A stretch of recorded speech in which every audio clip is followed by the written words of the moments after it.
Hello students, welcome back to online learning e platform. मैं हूं गौरव Dhawan. Guys, आज हम शुरू करने वाले हैं बहुत ही इंपॉर्टेंट टॉपिक टेंस। वो टॉपिक जो नींव है पूरी इंग्लिश की, और अगर हमने इस टॉपिक को ढंग से क्लियर किया तो हमारी जो इंग्लिश की समझने की जो लेवल है, जो अंडरस्टैंडिंग का हमारा जो लेवल है इंग्लिश का, वो बहुत इंप्रूव हो जाएगा।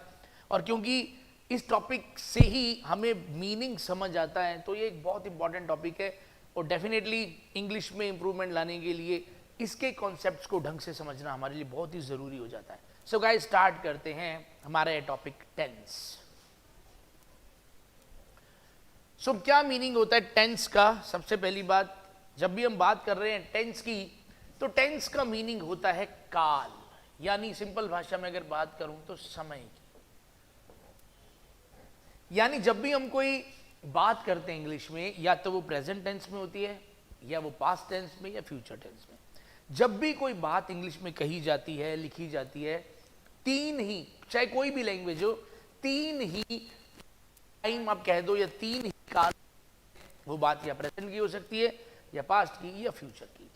तो काल का मतलब यही है, इससे हमें यही पता चलता है कि जब कोई क्रिया हुई तो वो हुई कब। ठीक है जी, वर्तमान की है वो बात, भूतकाल की है या भविष्यकाल की है। तो टेंस से हमारा मतलब यही है। और टेंस की जब हम बात करते हैं तो ये तीन ही टाइप के होते हैं। अब क्योंकि जैसा कि आपने इंग्लिश में देखा होगा, V1 होती है, V2 होती है, V3 होती है। तो अगर मैं आपसे ये कहूँ कि अगर आप वर्ब की जो फॉर्म है, अगर आप उनमें चेंज करते हो तो हमारी बात ही बदल जाती है। यानी जो बात हम प्रेजेंट में कह रहे हैं, थोड़ा सा अगर उसमें वर्ब में चेंज कर दिया जाए तो वो पास्ट में भी हो सकती है। देखिए, मैंने एक सेंटेंस लिखा, I go to college at 10 AM, और फिर एक सेंटेंस मैंने लिखा, I went to college at 10 AM। इन दोनों सेंटेंसेस के अंदर सिर्फ इस गो का और वेंट का फर्क है। गो V1 है और वेंट V2 है। ठीक है जी। सो गाइज, अब गो V1 है तो V1 जो होती है वो रेफर करती है किसको? प्रेजेंट टेंस को। और वेंट V2 है तो ये रेफर करती है पास्ट टेंस को।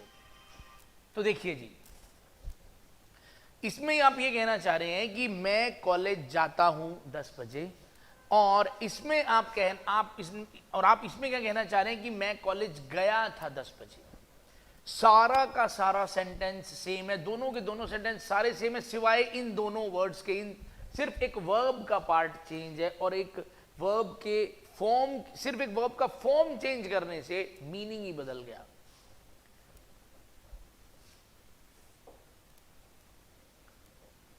सो गाइस, सबसे इंपॉर्टेंट इंग्लिश में बात आती है कि मेन वर्ब्स और हेल्पिंग वर्ब्स। क्योंकि जब भी हम कोई सेंटेंस लिखते हैं उसके अंदर मेन वर्ब भी होती है, हेल्पिंग वर्ब भी होती है।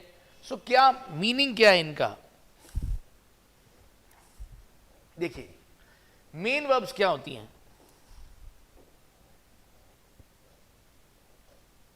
मेन वर्ब का मतलब होता है गाइस, ये दर्शाती हैं कि सेंटेंस में हो क्या रहा है, क्रिया चल कौन सी रही है। सो मेन वर्ब्स क्या दिखाती हैं कि वाक्य में चल क्या रहा है, हो क्या रहा है, और इनका खुद का एक मतलब होता है। ठीक है जी। जैसे मारना, बोलना, सोना, खेलना, ये क्रियाएं हैं, ये क्रियाएं हैं। तो ये मेन वर्ब है, किल, स्पीक, प्ले, स्लीप। और हेल्पिंग वर्ब्स क्या होती है? हेल्पिंग वर्ब से हमें ये नहीं पता चलता कि सेंटेंस में क्रिया कौन सी हो रही है, लेकिन हमें ये पता लग जाता है कि जो भी हो रही है, जो भी क्रिया हो रही है, वो कौन से काल में हो रही है, टेंस कौन सा है। मतलब वो जो बात है वो वर्तमान की है, भूतकाल की है, या भविष्यकाल की है। प्लस एक बात तो ये, दूसरी बात हमें ये पता लगती है कि वाक्य में जो सब्जेक्ट है वो क्या है, वो सिंगुलर है या प्लूरल है।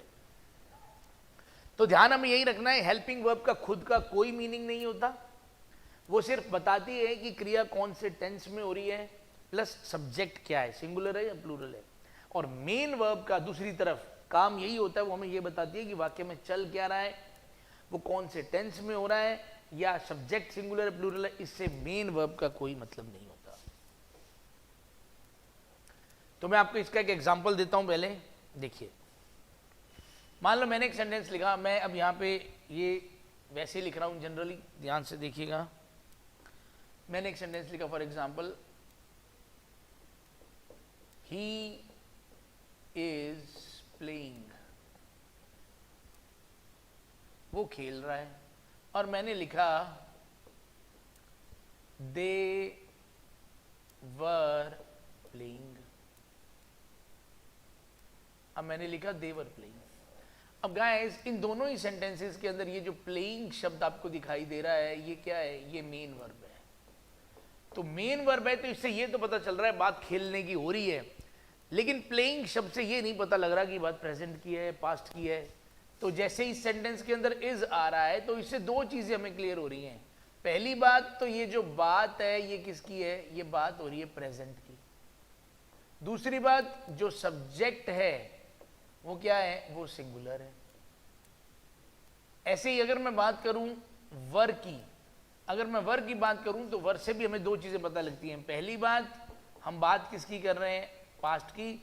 दूसरी बात, जो सब्जेक्ट है वो क्या है? वो प्लूरल है। ठीक है जी, तो आपको बात समझ आ रही होगी कि हेल्पिंग वर्ब और मेन वर्ब का क्या रोल है। अब मेन वर्ब्स के तो चलो बहुत सारे एग्जांपल्स हैं, ये कहानी भी सिंपल ही है, इजीली समझ आ रही है। Kill, eat, laugh, sleep, talk, speak, write, think. और हेल्पिंग वर्ब में दो कैटेगरीज होती हैं। एक तो होती है मॉडल्स, जिनको मोडाल्स कहते हैं, ठीक है जी। और एक ऑक्सिलरी वर्ब्स, सिंपल होती है, मतलब आप सिर्फ नाम याद कर सकते हैं। एक तो हेल्पिंग वर्ब्स ये हैं, is, am, are, was, were, do, does, did, has, have, had been, had been, shall have been, will have been, ये सब हेल्पिंग वर्ब हैं। और जो मोडाल्स होते, can, could, may, might, will, would, shall, should, dare, need, ought to, use to, ये सब भी क्या है? ये मोडाल्स, और ये भी हेल्पिंग वर्ब की तरह काम कर सकते हैं। अब जिस चीज के ऊपर हमें ध्यान देना है वो ये है कि ये जो मैंने बातें अभी मैंने आपको थोड़ी देर पहले बताया कि इज, एम, आर, वाज और हेल्पिंग वर्ब का काम करते हैं, लेकिन अभी मैं आपको ये बात और कहना चाह रहा हूं कि ये मेन वर्ब का काम भी करते हैं। Is, am, are, was, were main verbs का काम भी करते हैं। अब हमें कैसे पता चलेगा कि अगर इज, एम, आर सेंटेंस में है या वाज, वर सेंटेंस में है तो ये मेन वर्ब की तरह आए हैं या हेल्पिंग वर्ब की तरह? चलिए जी, बिल्कुल सिंपल सी निशानी है। अगर इनके बाद आपको एडजेक्टिव या नाउन दिखाई दे तो इसका मतलब ये मेन वर्ब है। एडजेक्टिव या नाउन लगाओ, जैसे ही इज अ टीचर, तो इज के बाद यहां पे ये जो पोर्शन है ये एक नाउन ही कहलाएगा, चाहे इसके अंदर ये आर्टिकल आ रहा है लेकिन ये इसके साथ ही जुड़ा हुआ माना जाता है, तो नाउन ही माना जाता है। आई एम ऑनेस्ट, ये एक एडजेक्टिव है, ठीक है जी। वी आर स्टूडेंट्स, ये नाउन है। ये तीनों ही सेंटेंसेस में इज, एम, आर जो आपको दिखाई दे रहा है ये मेन वर्ब है। तो सिंपल सी निशानी है, अगर आपको सेंटेंस में इज, एम, आर, वाज, वर के बाद नाउन या एडजेक्टिव दिखाई दे जाए तो वो मेन वर्ब है। ये ना दिखाई दे तो वो हेल्पिंग वर्ब है। तो अगर ये ना दिखाई दे तो और क्या दिखाई दे सकता है? तो आपको इनके बाद या तो V1 प्लस ING नजर आ सकता है, जैसे एग्जांपल देखिए, ही इज वॉचिंग टीवी, तो वॉचिंग क्या है? V1 प्लस ING है, इसका मतलब इस सेंटेंस के अंदर इज हेल्पिंग वर्ब है, ठीक है। या आपको V3 फॉर्म नजर आ सकती है, ही वॉज किल्ड, तो वॉज के बाद देखो किल्ड जो है ये V3 फॉर्म है। फिर एक और चीज होती है, इसमें नहीं लगी, वो है बीइंग प्लस V3, ठीक है जी, बीइंग प्लस V3। अगर बीइंग प्लस V3 दिखाई दे रही है, जैसे I am being cheated, cheated भी V3 ही है यहाँ पे, तो अगर आपको ये ऑप्शंस दिखाई दे रहे हैं तो इसका मतलब इज, एम, आर, वाज, वर जो है वो हेल्पिंग वर्ब है।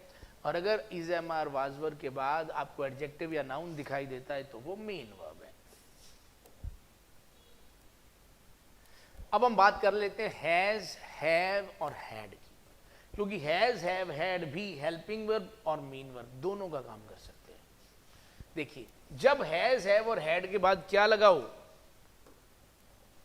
जब इनके बाद कोई नाउन लगाओ। अब इसमें एडजेक्टिव का ऑप्शन नहीं है तो इसके अंदर नाउन ही होगा। इज, एम, आर, वाज, वर में हमारे पास दो ऑप्शन होते हैं, नाउन या एडजेक्टिव। लेकिन इसके अंदर नाउन ही होता है। तो अगर इनके बाद नाउन लगा है तो ये शब्द 100% जो है वो मेन वर्ब का काम करते हैं। नॉलेज क्या है? Noun. I had a lot of money, तो अ लॉट ऑफ एडजेक्टिव होता है, एडजेक्टिव को नाउन के लिए ही माना जाता है, मनी नाउन है, तो ये पूरा पोर्शन नाउन ही माना जाता है। चाहे देखो अ लॉट ऑफ तो खुद ही एक फ्रेज होता है, एडजेक्टिव की तरह काम करता है, तो यहां पे इस चीज को अपने नाउन ही मानेंगे। तो I had a lot of money, तो ये भी नाउन है, यहां भी नाउन है। ही हैड अ कार, उसके पास कार थी। देखो हैव जो है ये प्रेजेंट की निशानी है, ये जो हैज और हैव होते हैं ये प्रेजेंट की निशानी है, और हैड पास्ट की निशानी बन जाता है बस। ही हैज मैनी फ्रेंड्स, उसके बहुत सारे फ्रेंड्स हैं। मैनी एडजेक्टिव है, फ्रेंड्स नाउन है, ये पूरी कंप्लीट चीज नाउन ही मानी जाएगी। चलिए जी, अब अगर मान लो हैज हैव हैड के बाद आपको नाउन नहीं दिखाई देता तो क्या आ सकता है? देखिए V3 आ सकता है, ये पहला ऑप्शन है, V3 आ सकता है। He has made some friends, उसने कुछ फ्रेंड्स बना लिए हैं। फिर उसके बाद क्या आ सकता है? बीन प्लस V3 आ सकता है।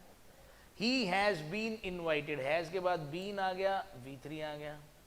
ही हैज बीन इनवाइटेड, और क्या आ सकता है? उसे इनवाइट किया गया है। और क्या आ सकता है? Been plus V1 plus ING, या तो ये आ सकता है, देखो बीन के साथ V1 प्लस ING आ रहा है। He has been watching TV since morning, TV देख रहा है सुबह से। तो गाइज बहुत सिंपल है सिस्टम आपको, क्योंकि हेल्पिंग वर्ब मेन वर्ब बहुत इंपॉर्टेंट है, और आपको ये याद रखना बहुत जरूरी है कौन सी चीज किस वक्त हेल्पिंग वर्ब है, किस वक्त मेन वर्ब है।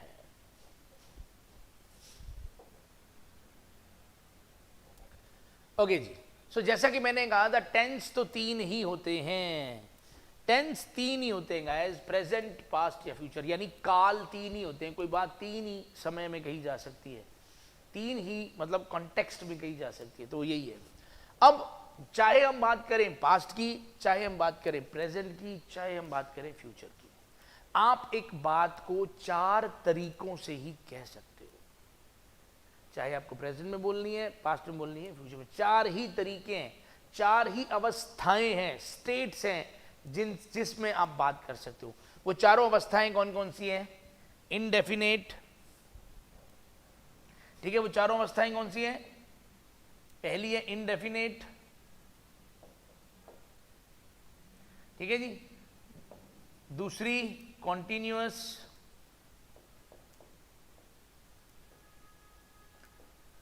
तीसरी परफेक्ट, और चौथी है परफेक्ट कॉन्टिन्यूअस।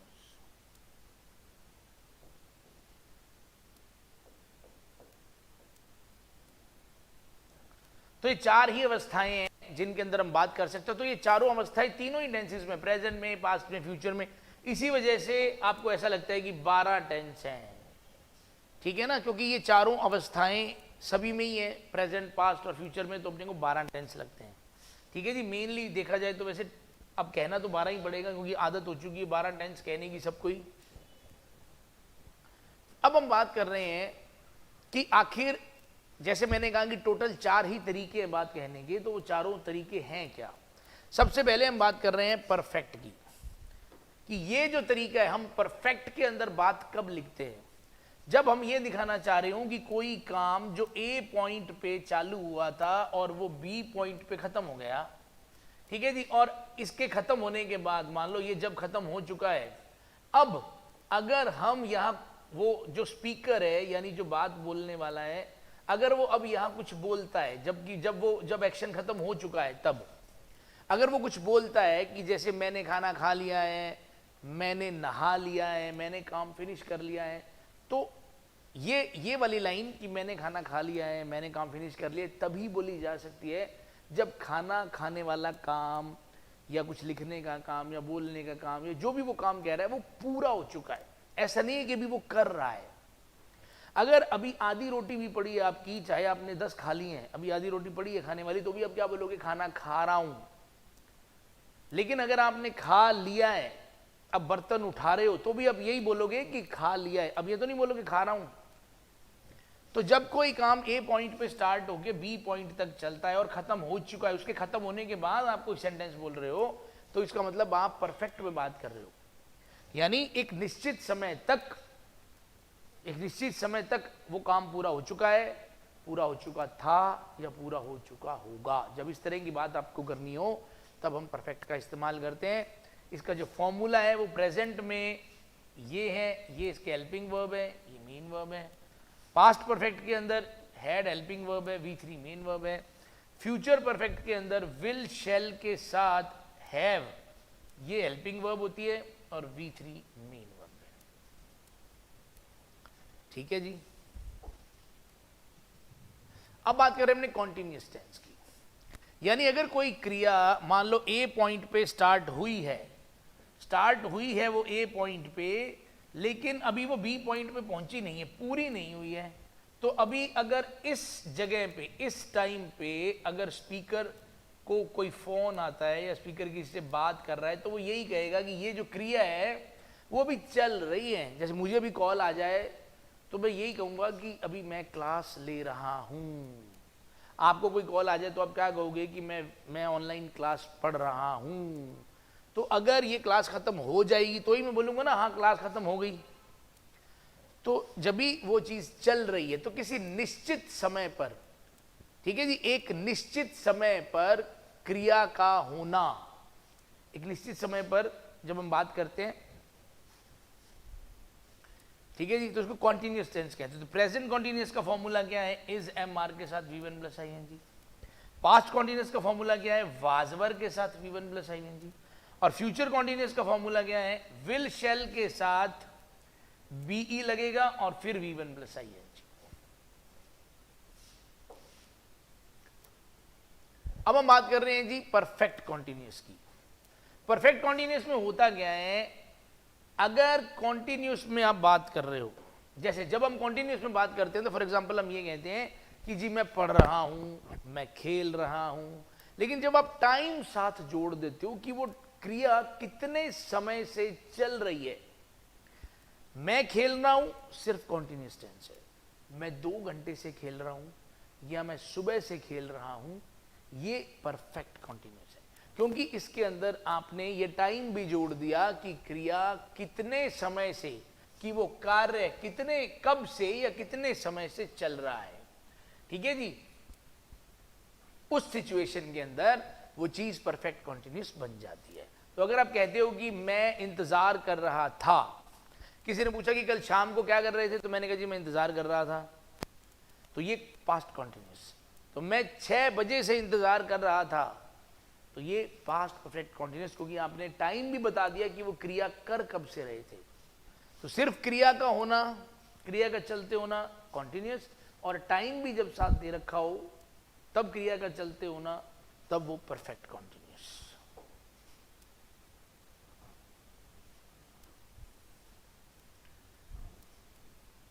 ये परफेक्ट कॉन्टिन्यूअस का फॉर्मूला है जी, प्रेजेंट में, पास्ट में और फ्यूचर में आप देख सकते हैं, क्योंकि इसके अंदर हमारे पास, इसके अंदर हमें बीन लगाना बड़ा जरूरी है। तो हैज हैव के साथ अब बीन लग रहा है, हैड के साथ बीन, विल शैल के साथ हैव बीन, मेन वर्ब इसके अंदर भी V1 प्लस ING होती है। ये बहुत इंपॉर्टेंट गाइस है पॉइंट। ये कुछ ऐसे वर्ड्स हैं जिनको आप निशानियां कह सकते हो, कि ज्यादातर ये जो वर्ड्स हैं ये इशारा करते हैं कि बात जो हो रही है वो प्रेजेंट की हो रही है। मतलब ये निशानियां प्रेजेंट इंडेफिनिट की हैं। तो इससे पहले कि मैं प्रेजेंट इंडेफिनिट की बात करूं, प्रेजेंट इंडेफिनिट के बारे में थोड़ा सा अपने बात कर लेते हैं।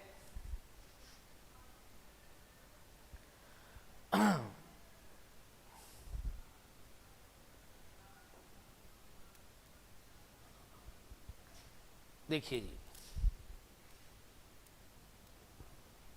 जब हम बात करते हैं इनडेफिनेट की, तो इनडेफिनेट वर्ड का मीनिंग क्या है?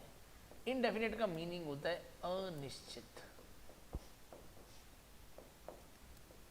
ठीक है जी, अनिश्चित। तो अनिश्चित क्या चीज?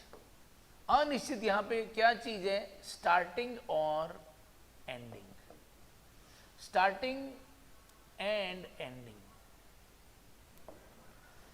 ठीक है जी। यानी जब हम इंडेफिनिट टेंस की बात करते हैं तो इंडेफिनिट का मतलब होता है अनिश्चित है, ना तो स्टार्टिंग का पता है ना एंडिंग का पता है।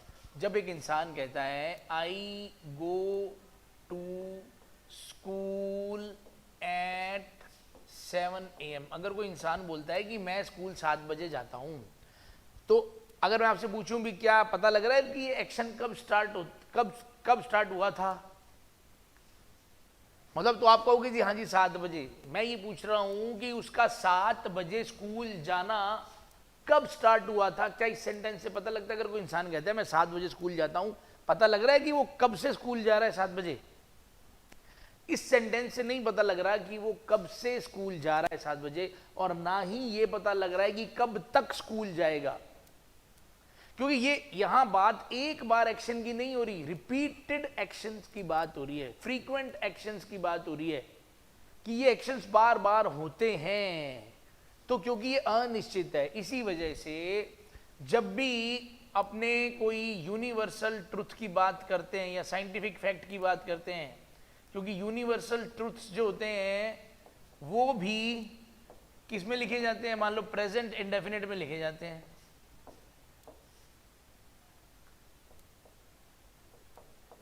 ठीक है ना, प्रेजेंट इंडेफिनिट में लिखे जाते हैं। मान लो आप कहते हो कि the earth revolves around the sun, the earth revolves around the sun, यानी पृथ्वी सूरज के चारों तरफ चक्कर काटती है। पता है कब से काट रही है और पता है कब तक काटेगी? No idea. तो प्रेजेंट में तो ये फीलिंग निकल रही है। दूसरी बात, अगर मैं बात करूं पास्ट की भी, पास्ट इंडेफिनिट के अंदर भी यहां पे 2 मीनिंग निकलते हैं। पास्ट इंडेफिनिट में भी 2 मीनिंग निकलते हैं, एक तो सिंगल एक्शन का, एक रिपीटेड एक्शन का। ठीक है जी, एक तो सिंगल एक्शन का और एक फ्रीक्वेंट एक्शन का, यानी रिपीट एक्शन जिसको हमने बोलते हैं। जैसे मान लो अगर आप लिखते हो कि I went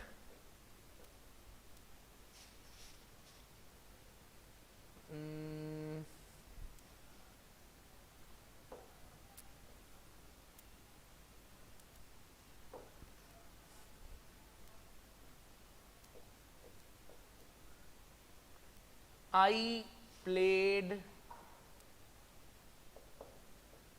guitar in the school।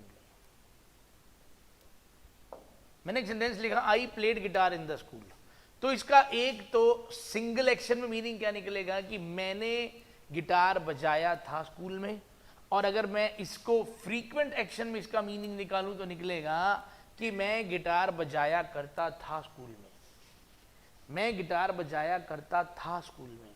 अगर कोई इंसान कहता है कि मैं गिटार बजाया करता था स्कूल में, तो क्या इस सेंटेंस से पता लगता है कि बजाना कब स्टार्ट किया था या कब खत्म हुआ था बजाना? No idea. इसी वजह से पास्ट इंडेफिनिट के अंदर ये बात, जब जो भी बात पास्ट इंडेफिनिट में लिखी जाती है तो उसका एक मीनिंग फ्रीक्वेंट एक्शन वाला निकल सकता है। और सेम चीज अगर मैं कहूं कि ये सेम चीज फ्यूचर इंडेफिनिट पे भी लागू होती है, ये सेम चीज फ्यूचर इंडेफिनिट पे भी लागू होती है। यानी सिंगल एक्शन और फ्रीक्वेंट एक्शन। फॉर एग्जाम्पल अगर मैं ये कहूं I will take your class at 11 AM, अगर मैं कहूं कि मैं तुम्हारी क्लास 11 बजे लूंगा, तो इसका एक मतलब तो यही है कि मैं तुम्हारी क्लास 11 बजे लूंगा, इसका एक मतलब ये भी है कि मैं तुम्हारी क्लास 11 बजे लिया करूंगा। आप सोच रहे हो कि सर ये तो किसी ने बताया नहीं, तो इसलिए तो मैं बता रहा हूं कि जब आप फ्यूचर इंडेफिनिट में कोई सेंटेंस लिखते हो उसके दोनों ही मतलब निकलते हैं कि मैं वो काम इतने बजे या इस वक्त करूंगा या मैं ये काम किया करूंगा। क्लियर है? तो इसी वजह से हमें हर चीज पे ध्यान देना पड़ेगा, इंडेफिनेट पे भी हमें ढंग से ध्यान देना पड़ेगा। तो ये तो निशानियां प्रेजेंट इंडेफिनेट की हैं। मतलब ऐसा नहीं है कि ये निशानियां पास्ट इंडेफिनेट में यूज नहीं होती, पर आपको सेंटेंस का थोड़ा सा आइडिया लेना है। और ज्यादातर ये निशानियां जो हैं, जितने भी वर्ड्स आपको यहाँ दिखाई दे रहे हैं, ये पास्ट, ये प्रेजेंट इंडेफिनेट की निशानियां हैं। ठीक है, प्रेजेंट में भी यूज हो सकती हैं, पास्ट इंडेफिनेट में भी यूज हो सकती है। ध्यान आपको ये रखना है कि इन वर्ड्स को आपने कॉन्टिन्यूस और परफेक्ट कॉन्टिन्यूस टेंस में यूज नहीं करना। इन निशानियों को आपने कॉन्टिन्यूस और परफेक्ट कॉन्टिन्यूस टेंस में यूज नहीं करना। क्लियर है?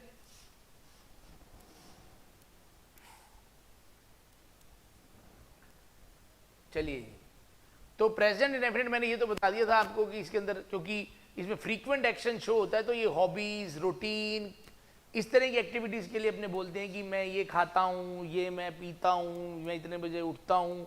तो ये नहीं पता ना वो कब से खा रहे हो, कब से उठ रहे हो, तो इस वजह से।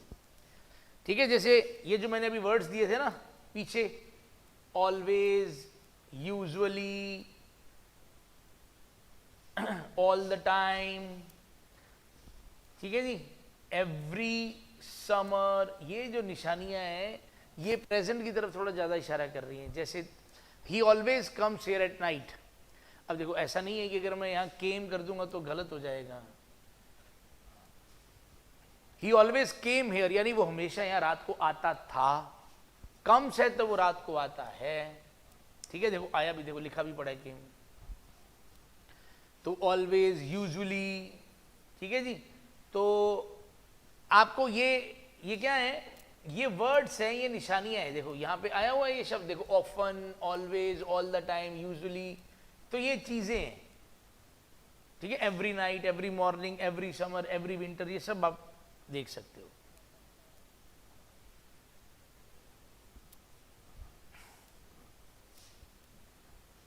ठीक है, फिर प्रेजेंट इंडेफिनेट और किस जगह काम आता है, एक तो मैंने आपको बता दिया था जब आपको यूनिवर्सल फैक्ट बताना हो, जैसे पानी 100 डिग्री पे उबलता है। The sun rises in the east, sun जो है वो पूरब से उगता है। ठीक है, और अगर मुहावरे बताने हो तो भी अपने को प्रेजेंट इंडेफिनिट में जाना पड़ता है। जैसे एक बुरा कारीगर, a bad workman always blames his tools, जो बुरा कारीगर होता है वो हमेशा दोष देता है अपने औजारों को। ठीक है जी, adversity and loss make a man wise, यानी नुकसान, बुरा समय और नुकसान इंसान को समझदार बना देता है।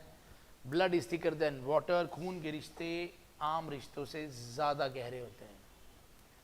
ठीक है जी, पास्ट इंडेफिनिट टेंस क्या करता है ये भी मैंने आपको बता दिया। दोनों काम करता है, किसी पास्ट में किसी निश्चित समय पर हुई किसी क्रिया को बताने के लिए अपने यूज करते हैं कि हाँ मैं 4 बजे टेम्पल गया था, और आप ये भी कह सकते हो कि मैं 4 बजे टेम्पल जाता था। दोनों ही काम बन सकते हैं।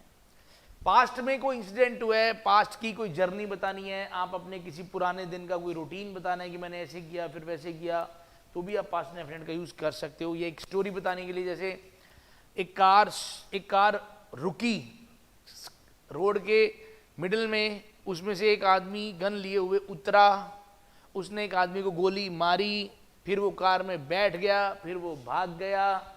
ये सारी बातें पास्ट इंडेफिनिट में आ रही है। ठीक है जी, अब ये पास्ट इंडेफिनेट या कह दो पास्ट टाइम की निशानियां हैं। अगर आपको सेंटेंस में ये चीजें नजर आती हैं तो चांस हैं कि सेंटेंस किधर जा रहा है, पास्ट में जा रहा है। क्योंकि निशानियों का सही इस्तेमाल कैसे करना ये तो मैंने आपको शुरू में ही बता दिया था। ठीक है जी, और देखिए लास्ट मंथ, लास्ट डे, ये भी निशानियां हैं। बस आमतौर पर ये निशानियां पास्ट वाली साइड ही जाती हैं, तो थोड़ा चेक करना, सेंटेंस का पूरा सेंस निकालना, तो ही ध्यान देना। चलिए जी, अब एक अपने नए टॉपिक पे आ गए हैं। इस टॉपिक से आपको ये चीज क्लियर हो जाएगी कि आपको जो वर्ब की तीनों फॉर्म्स हैं, V1, V2, V3, उनको याद करना कितना जरूरी है। ठीक है जी, देखिए आपको बताना है इनमें से कौन सा सेंटेंस इनकरेक्ट है। मतलब एक भी हो सकता है, ज़्यादा भी हो सकते हैं, तो आप अपना ट्राई कीजिए। चलिए मैं बढ़ रहा हूं आगे। देखिए इसके अंदर ये जो दो सेंटेंस है, the loaded truck and the proved story, ये दोनों के दोनों सेंटेंस गलत हैं। ठीक है जी, ये गलत है। गलत क्यों है? यहां ट्रक एक नाउन है और नाउन के लिए हमें एडजेक्टिव चाहिए। लोडेड V3 है लेकिन एडजेक्टिव नहीं है। थ्योरी एक नाउन है, थ्योरी की विशेषता बताने के लिए मुझे एडजेक्टिव चाहिए, एडजेक्टिव की जरूरत है, लेकिन ये एडजेक्टिव नहीं है। प्रूव्ड क्या है? V3 है। होता क्या है, बहुत सारी ऐसी वर्ब्स हैं जिनकी जो V3 फॉर्म होती है वो एडजेक्टिव का काम कर जाती है। जैसे मैरी, ये V1 है। अगर मैं कहूं मैरिड, तो जो मैरिड है ये V1 भी है, ये V2 भी है और ये एडजेक्टिव भी है। जब आप कहते हो कि वो मैरिड है तो वो इसका मतलब आप बता रहे हो वो शादीशुदा है, तो ये एडजेक्टिव जैसा काम भी करता है। ऐसी अगर मैं एक और शब्द बोलूं जैसे इंजर, इंजर का मतलब होता है जख्मी करना या होना, ये V1 है। अब अगर मैं कहूं इंजर्ड, अब इंजर्ड जो है ये कई काम करता है, ये V2 भी है, ये V3 भी है और ये एडजेक्टिव जैसा भी काम कर सकता है। यानी जख्मी किया या कैसे भी कह दो, या जो जख्मी हो चुका है। अगर ये एडजेक्टिव है तो इसका मतलब क्या है? जख्मी हो चुका है। तो ऐसे ही आपने देखा होगा कि V3 जो होती है वो बहुत सारी वर्ब्स की, एक सेकेंड मैंने V1 लिख दिया, ये V2 भी हो सकता है, ये V3 भी हो सकता है और एडजेक्टिव भी हो सकता है। तो V3 जो है बहुत सारी वर्ब्स की वो एडजेक्टिव जैसा काम कर सकती है, लेकिन हर बार नहीं करते। को यहां कर रही है। मैरिड V3 भी है, एडजेक्टिव भी है। इंजर्ड का मैंने बता दिया, V3 भी है, एडजेक्टिव भी है। फ्राइटेंड V3 भी है और एडजेक्टिव भी है। लेकिन अगर हमें इसका एडजेक्टिव चाहिए, हम चाह रहे हैं कि ये एक ऐसी थ्योरी है जो प्रूव हो चुकी है, तो हमें एक और वर्ड चाहिए, दैट इज प्रूवन। प्रूवन यानी जिसे प्रूव किया जा चुका है, जो प्रूव हो चुकी है। और ऐसे अगर हमें कहना है भरा हुआ ट्रक, तो लोडेड नहीं, हमें वर्ड चाहिए लेडन, भरा हुआ। यानी कुछ वर्ब्स ऐसी होती हैं जिनका अगर आपको एडजेक्टिव बनाना है तो हमें एक स्पेशल वर्ड या फॉर्म उसकी चाहिए। ठीक है जी। तो बहुत सारी ऐसे हैं वर्ड्स जिनकी फिर एडजेक्टिव की फॉर्म अलग होती है। ठीक है, पहले आपको मैं वो बता ही दूं। जैसे ये रे वो स्पेशल वर्ब्स, ये तीन तो हैं ही, चलो ये तीन तो सिंपल वर्ब्स हैं। ये वो स्पेशल वर्ब्स हैं जिनकी अपने को फिर अलग से एक फोर्थ फॉर्म चाहिए, यानी आप कह सकते हो कि उनकी एडजेक्टिव फॉर्म चाहिए। Drink, drank, drunk, drunken. ठीक है। सिंक, सैंक, संक, संकन। तो डंकन क्या हो? ड्रंकन यानी जिसने पी रखी है, संकन यानी डूबा हुआ। क्लियर है? तो आपको ये और भी है, तो आपको ये कुछ थोड़ी बहुत ही है, ये आपको याद करनी है। याद करने से अपना काम निपट जाएगा। ठीक है। एक चीज और बता देता हूं पहले मैं, V1, V2 और V3 के बारे में और चीज बता देते हैं। इतना तो आपको पता लग गया कि चाहे V1 हो, चाहे V1 के साथ SES हो, या V1 डोंट के साथ आया हो या डजंट के साथ आया हो, इन सारी की सारी सिचुएशंस में बात किसकी हो रही है? प्रेजेंट की हो रही होगी। V2 आया है तो डेफिनेटली बात पास्ट की हो रही होगी। अगर V1 आया है लेकिन अब आया किसके साथ है? डिड नॉट के साथ, तब हम बात पास्ट की कर रहे होंगे। ठीक है। V3 से किसी टेंस का पता नहीं चलता, इसके पहले क्या हेल्पिंग वर्ब लगी पता उसी से चलता है।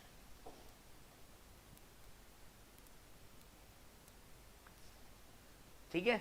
दूसरी बात, यहां पे अगर मैं आपको ये कहूं कि हम बार बार ये कह रहे हैं कि डू और डज हेल्पिंग वर्ब होते हैं, लेकिन ध्यान रखना डू जो होती है वो एक जब मेन वर्ब का काम करती है तो ये V1 होती है, और उस टाइम ये जो डज है ये V1 के साथ ES बन जाता है, यानी डू, डिड, डन। डू भी मेन वर्ब का काम कर सकता है, तब डू V1 होती है, ठीक है, डज ये बन जाती है, इनकी V2, दोनों की V2 क्या बनती है, डिड, और डन V3। यानी ये जो डिड है ये मेन वर्ब बन सकती है। तो कहने का मतलब डू, डज और डिड ये मेन वर्ब जैसा काम कर सकते हैं। एग्जाम्पल दिखाता हूं। बॉस ने पूछा हु डज दिस, यानी कोई काम रोज होता है, बॉस रोज देखता है। बॉस ने पूछा कौन करता है ये, हु डज दिस। तो यहां पे डज क्या है, V1 प्लस ES, यानी मेन वर्ब है। राम ने कहा sir Sita does this, Sita ऐसा करती है, यहां पे भी मेन वर्ब है। फिर मान लो अगर बॉस ऐसे पूछ लेता अभी हु डिड दैट, वो किसने किया था, कोई काम था, हु डिड दैट, वो काम किसने किया था, तो यहां पे डिड क्या है, ये V2 की तरह आ रही है। राम ने कहा sir I did that, sir मैंने किया था, आई डिड दैट। क्लियर है? या वो कह रहे हैं कि सर उन्होंने किया था, they do not do any work. अब देखो ये एक सेंटेंस है, they do not do any work, इस सेंटेंस के अंदर डू क्या है, हेल्पिंग वर्ब, और ये वाला डू क्या है, ये मेन वर्ब है। क्योंकि गारंटी अपने को पता है नॉट हमेशा हेल्पिंग वर्ब के साथ आता है, तो ये वाली हेल्पिंग वर्ब है। ठीक है जी। बाकी अभी ये अगले आने वाले जो सेक्शंस हैं उनमें एक एक चीज पे अपने आराम से बात करेंगे, खुल के बात करेंगे, so don't need to worry. ठीक है, बिल्कुल भी घबराने का नहीं। चलिए जी, so guys that is all for today. बहुत इंपॉर्टेंट पार्ट है, प्लीज ध्यान से इसको करना है, और बेस बनाने में ये बहुत इंपॉर्टेंट है, तो अच्छे से नोट्स बनाने हैं। सो गाइस मिलते हैं नेक्स्ट सेशन में, till then bye bye, have a nice day, जय हिंद, जय भारत।